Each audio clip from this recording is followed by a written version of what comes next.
आप सफल होना चाहते हो? क्यों होना चाहते हो? कोई वजह होगी या फिर कोई ज़रूरत होगी, लेकिन जितनी बड़ी वजह होगी जीत भी उतनी ही बड़ी होगी। हमारी समस्या क्या है? मतलब हम सभी की उसमें भी हूँ जय कि किसी काम को शुरू तो कर देते हैं मगर कुछ दिनों बाद ही उसको छोड़ देते हैं। मोटिवेशन ख़त्म हो जाता है। आखिर ऐसा क्यों होता है? कभी आपने सोचा है इसके बारे में? सीधा सा उत्तर है दोस्तों, क्योंकि हमारे पास उस काम को करने की कोई बड़ी वजह नहीं होती। चलिए इसको एक उदाहरण से समझते हैं। आपको दौड़ने में बहुत दिक्कत होती है, आपका वजन ज़्यादा है या आप भाग नहीं सकते।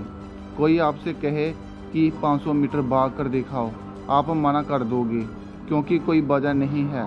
लेकिन वही दूसरी तरफ शहर के किसी इलाके में आपके पीछे खूंखार कुत्ते पड़ जाए तो आप वहाँ भी यही बहाना बनाओगे? नहीं ना, वजह साफ है, क्योंकि हमें पता है जहाँ सवाल हमारी जान का है, इससे कीमती कुछ नहीं। जहाँ हमने 500 मीटर दौड़ने के लिए मना कर दिया था, जहाँ हम 2 किलोमीटर दौड़ जाएंगे बिना किसी बहाने के, क्योंकि वजह बड़ी है।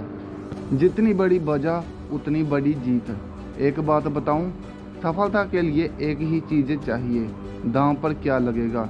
जब तक दांव पर कुछ नहीं लगेगा, आपको आगे बढ़ने का मोटिवेशन कहाँ से मिलेगा? जब पीछे जाने के जहाँ रुक जाने के सारे रास्ते बंद हो जाते हैं तो हमारे सामने एक ही ऑप्शन होता है, आगे बढ़ने का। अगर हम रुके तो कुछ भी हो सकता है। दशरथ माझी का नाम सुना ही होगा आपने। इन पर बॉलीवुड मूवीज भी बनी है, आपने नहीं देखी तो ज़रूर देखिए। नवाजुद्दीन सिद्दीकी ने इसमें दशरथ माझी की भूमिका अदा की है।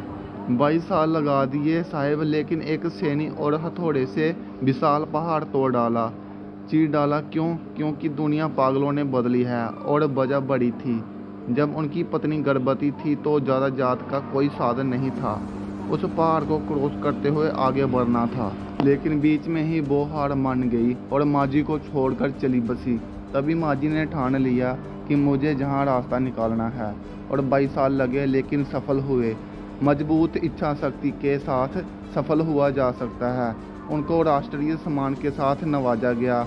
हमें काफ़ी कुछ सीखने को मिलता है इनकी जीवनी से। अगर आप भी सफल होना चाहते हो या आगे बढ़ना चाहते हो तो लक्ष्य के साथ साथ वजह भी रखना, वही हमें आगे बढ़ने का हौसला देगी। मुझे उम्मीद है आपको ये मोटिवेशन स्टोरी फॉर स्टूडेंट आपको अच्छी लगी होगी। आपके कोई सवाल या जवाब हो तो कमेंट के माध्यम से हमें ज़रूर बताएं।